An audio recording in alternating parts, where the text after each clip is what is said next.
मुख्यमंत्री ने सहमति जताई। ये प्रस्ताव हम जल्द ही दिल्ली भेज देंगे। ये उत्तर प्रदेश से सिर्फ प्रस्ताव भेज सकते हैं, यहां से हम काम नहीं कर सकते। हमने कहा प्रस्ताव तो भेजना है, आप महोदय भेज रहे हैं, आप भी थोड़ा जोर लगाओ, हम भी थोड़ा जोर लगा रहे हैं, दिल्ली से भी ये एसटी में शामिल हो जाए, ताकि ये थाने पर सिपाही नहीं बन पाते हैं।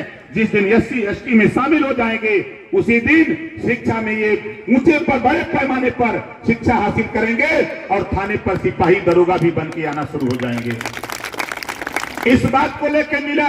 दूसरा काम था भूमाफिया के नाम पर।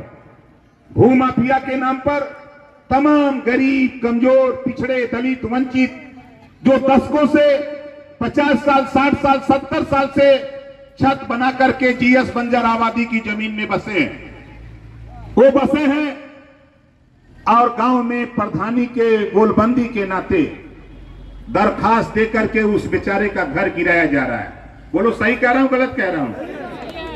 इस बात को लेकर मैं माननीय मुख्यमंत्री जी से मिला और कहा कि माननीय मुख्यमंत्री जी, आपके राज्य में इस तरह का अन्याय हो रहा है। उन्होंने कहा कि मैं तो पहले आदेश दे चुका हूं कि किसी भी भूमिहीन को तब तक न गिराया जाए जब तक उसको बसने की व्यवस्था न करा दिया जाए। हमने कहा कि नहीं, ये मेरे पास 14 सबूत है और 14 भूमिहीन है, इनके मकान गिरा दिए गए। तुरंत उन्होंने अपने चीफ सेक्रेटरी, अपने प्रमुख सचिव बुला करके हमारे सामने कहा कि देखो, कल ये बात मेरे सामने न लेकर के ओम प्रकाश राजभर आवे, इस नाते कि ओम प्रकाश राजभर कभी झूठ नहीं बोला। ये जब भी बोलता है तो सही बात हमारे सामने ला करके खड़ा होता है। ये दो बातों को लेकर मुख्यमंत्री ने जो प्रस्ताव भेजने की बात और भूमाफिया के नाम पर गरीब, कमजोर, पिछड़े, दलित, वंचित के खिलाफ जो कार्रवाई हो रही है, इस कार्रवाई को रोकने के लिए डीजीपी ने आदेश दिया है कि पूरे उत्तर प्रदेश में 75 जिले में ओम प्रकाश राजभर का रथ जा रहा है। इस रथ को कहीं खरोच नहीं आनी चाहिए। मोबाइल बनाना, मोटरसाइकिल बनाना, पंखा बनाना, लैपटॉप बनाना, टेलीविजन बनाना, कैमरा बनाना, इस तरह के 100 विषय बने और एक विषय पढ़ना अनिवार्य। कक्षा 4 से अगर ये तकनीकी शिक्षा, रोजगार परक शिक्षा लागू हो जाए, जो बेटा बेटी 4 साल, 5 साल, 6 साल मोबाइल बनाना सीखे और पढ़े, तो बताओ स्कूल छोड़ते छोड़ते मोबाइल बनाना सीख लेगा कि नहीं सीख लेगा? सीख लेगा तो बेकार रहेगा। उदरहा में गोमतियों रख के बैठेगा तब वो 500 तो लहा ही लेगा। हाँ, बोलो लहा लेगा कि नहीं लहा लेगा? आज इतनी मोटरसाइकिलें हैं, साइकिल अब खत्म होती दिख रही है, सड़कों पर बड़े पैमाने पर मोटरसाइकिल दिख रही। कोई नौजवान, कोई बेटा बेटी अगर मोटरसाइकिल बनाना 5 साल, 6 साल, 4 साल सीखे और उसको पढ़ाया जाए, तो बताओ मोटरसाइकिल बनाना सीख लेगा कि नहीं सीख लेगा? इस नाते एक विषय अनुवाद किया जाए और कक्षा 4 से रोजगार परक शिक्षा, तकनीकी शिक्षा देश में लागू जब तक नहीं होगी तब तक बेरोजगारी चरम पे बढ़ती रहेगी। इसको लागू करो और बेरोजगारी कम करने का प्रयास करो। ये हम इस नाते घूम रहे हैं साथियों। आप बताओ, ये शिक्षा लागू होनी चाहिए कि नहीं होनी चाहिए? होनी चाहिए। लेकिन देखो आगे का खेल, आगे का खेल देखो। RBI, reserve bank of India, ये भारत सरकार का बैंक है, बहुत रुपया है इसमें। अगर आप लोगों को भी रुपया चाहिए तो हमसे बताइएगा। आरबीआई में बहुत रुपया है। इस बैंक से जब बड़े बड़े पूंजीपति, उद्योगपति लोन लेते हैं, कोई 1000 करोड़, कोई 1500 करोड़, कोई 2000 करोड़, जब वो पैसा नहीं दे पाता है तो सरकार से कहता है कि हम बीमार हैं, हमारा कर्जा माफ कर दो। 1 लाख करोड़ रुपया पूंजीपतियों का कर्जा माफ हो गया। तो उसी तरह हम भी तो चाहते हैं कि अगर गरीब, कमजोर, बीमार हो, ऑपरेशन कराना हो, जितना रुपया लगे, अगर उद्योगपतियों को रुपया कर्जा माफ हो सकता है आरबीआई का, तो आरबीआई के पैसे से गरीबों का भी इलाज फ्री में होना चाहिए देश में। ये कानून बनना चाहिए। और आगे चलो, या जितने लोग आए हो, कितने लोग बिजली के बिल से परेशान होते ही हाथ उठाओ। सब लोग परेशान हो, यही से हम घूमत है। ये देखा दाव तो लगाए लेकिन दाव हमारे का बिगड़ी है। दाव तो हम लोग लगाए, दाव लगा होता ना तो बता तो ना हो कि अखिलेश जी का कॉलर तो पकड़ ही लेता, चाहे कुछ होता। इसको करो, बहुत भाषण मारे हैं, लेकिन दुर्भाग्य सरकारें नहीं बनी भाई। हम चाहते हैं कि सब लोग देखो, आप घबराओ नहीं, पार्टी दिन दूना रात चौगुना बढ़ रही है। बढ़ रही कि नहीं बढ़ रही? कल तक इसी बस्ती में लोग कहते थे इका जीती। पहला खाता खुला था, लक्ष्मी जी जीती थी जिला पंचायत, यही कहीं होगी। जोरदार ताली बजा के स्वागत करें। लक्ष्मी राजभर जी पहली बार जिला पंचायत यहाँ जीती। इन्होंने हमसे कहा, जब मैं इनके यहाँ गया एक दिन रात को रुका तो इनके पति मनोज राजभर जी यहीं कहीं होंगे थे। ये है, इन्होंने कहा कि साहब बस्ती में एमएलए कभी बन सकते हैं, हमके आपकी पत्नी अगर जिला पंचायत बन सकती है, ओम प्रकाश राजभर पर भरोसा करो, हम एमएलए भी बना करके आपको देंगे। और आज आपके बीच में माननीय दूधराम जी हैं, जोरदार ताली बजा करके इनका स्वागत करें। मैं तो इस मंडल में 3 विधायक देना चाहता था, 3 विधायक देता, लेकिन शिकार हो गया समाजवादी पार्टी का। यही अगर हम लोग सूझबूझ से काम नहीं लिए होते तो हमको शिकस्त देने के लिए डमी कैंडिडेट दिया जा रहा था। मालूम है कि नहीं मालूम है?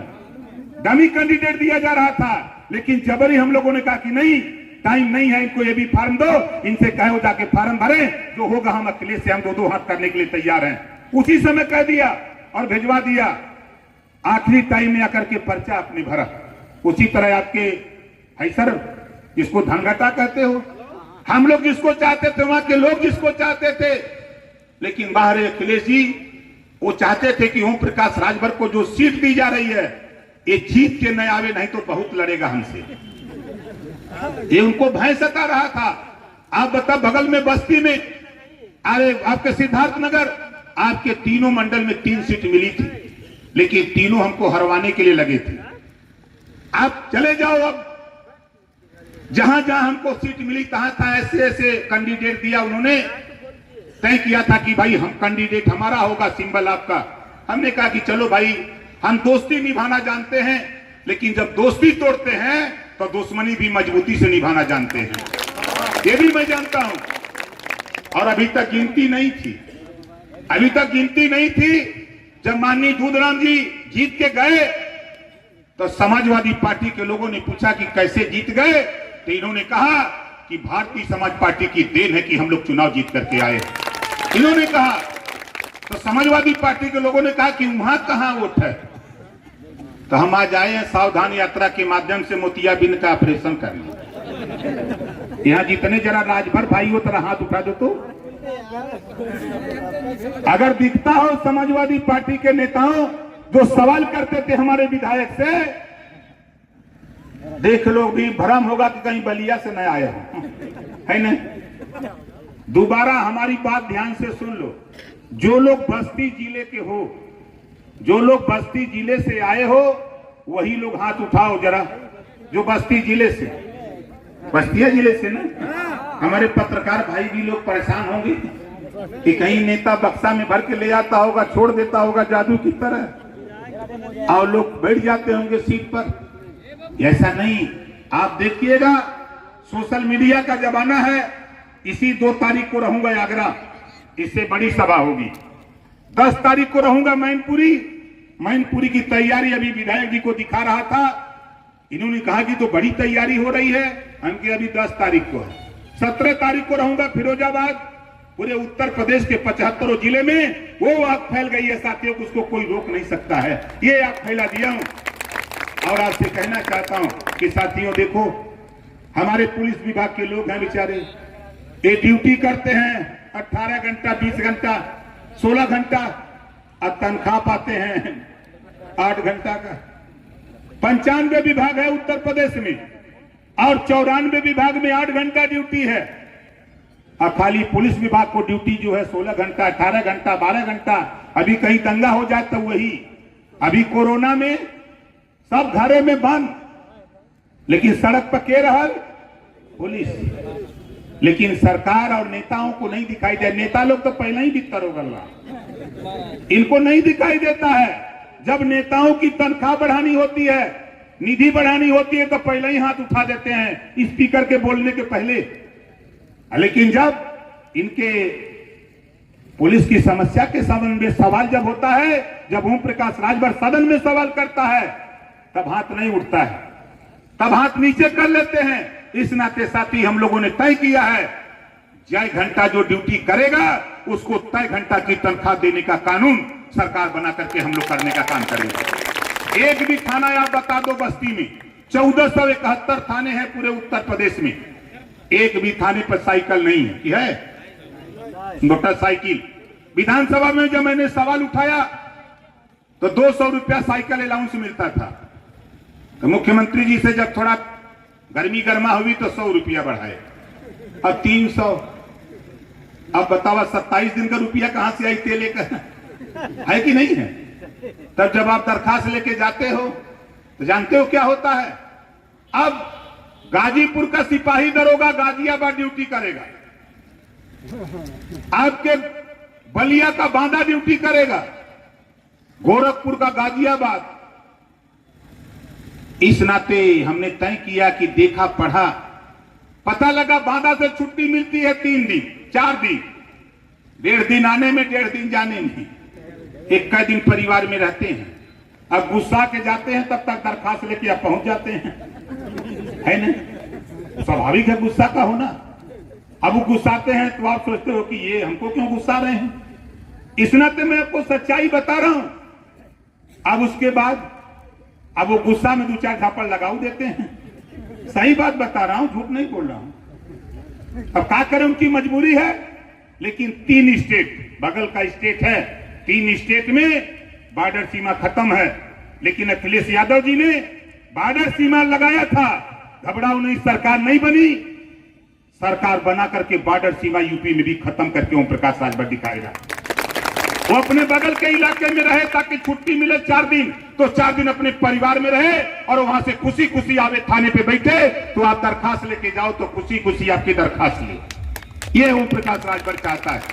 और 300 रुपया साइकिल अलाउंस नहीं, बंद करूंगा।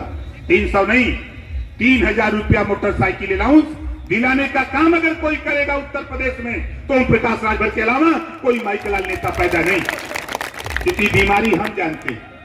जब नेताओं की तनख्वाह बढ़ानी होगी, ये हाथ उठा देंगे। नेताओं को और चीज चाहिए तो हाथ उठ जाएगा। हुआ पही का बाजा बज रहा, घबराओ नहीं, ऐसा ही बाजा पूरे देश में बजेगा, आप देखते जाओ खाली। तो हम लोगों की जो चाहत और सोच है, हमारे पुलिस विभाग के साथी हैं, इनके भोजन भत्ता हो चाहे वर्दी भत्ता हो, ये अपनी तनख्वाह से मोबाइल रिचार्ज कराते हैं। बारे सरकार अब अपनी तनख्वाह से मोबाइल रिचार्ज कराते हैं। मैं तो सदन में भी कहा और बार बार कहता रहूंगा जब भी मौका मिलेगा कि भाई इतना बड़ा अन्याय पुलिस के साथ मत करो। जब कोरोना में नेता घर में दुबका था, तब हमारा ये सिपाही सड़क पर खड़ा होकर के हमारी सुरक्षा कर रहा था। उसके विषय में जरा सोचो, दर्द देखो उनका। उनके परिवार के लोग मना करते थे कि तुम सड़क पर हो, हम लोग घर में हैं, कोरोना आएगा, क्या मेरी ड्यूटी है, मैं क्या करूं, मैं तो सर्विस में लगा हूं। इस नाते कहता हूं साथी कि दर्द होता है नेताओं की कथनी और करनी में। इस नाते हमारे पत्रकार भाई हैं, आज तक बहुत आयोग बन गया, लेकिन कोई नेता पत्रकार आयोग पर सवाल नहीं खड़ा करता। आज जरूरत है इनके फोरम में भी पत्रकार के साथ कोई भी अन्याय हो तो अपने फोरम पर जाकर के पत्रकार आयोग के पास जाकर के अपनी समस्या का समाधान करें। हमारे फोटोग्राफर साथी हैं, दुर्घटना हो जाती है, कोई योजना नहीं, तो हम चाहते हैं दुर्घटना बीमा हमारे फोटोग्राफर साथियों का भी होना चाहिए। आप बताओ ये लड़ाई कितने लोगों को सही लग रही है? हाथ उठाओ। सही लग रही है ना? तो जो जहां बैठा वहीं खड़ा हो जाओ।